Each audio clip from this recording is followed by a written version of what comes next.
درود فراوان به همراهان پیج تولو تویز. امروز اومدم با معرفی حضرت لنکروز. لنکروز کنترل شارژی کیفیت بسیار بالایی داره، 4 کاناله هستش. باتری 7.2 ولت داره که حدود 10 الی 15 دقیقه کار میکنه، حدود 4 ساعت هم باید شارژ بشه.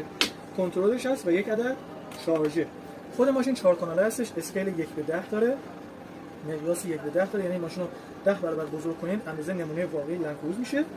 و زیر ماشین رو نگاه کنید، اینجا قسمت جاباتری است، قسمت تنظیم محور جلو داره که اگه ماشین میل به چپ و راستش از اینجا میتونید تنظیمش کنید.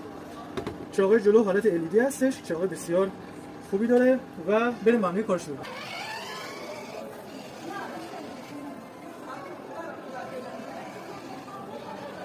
حالا چراغش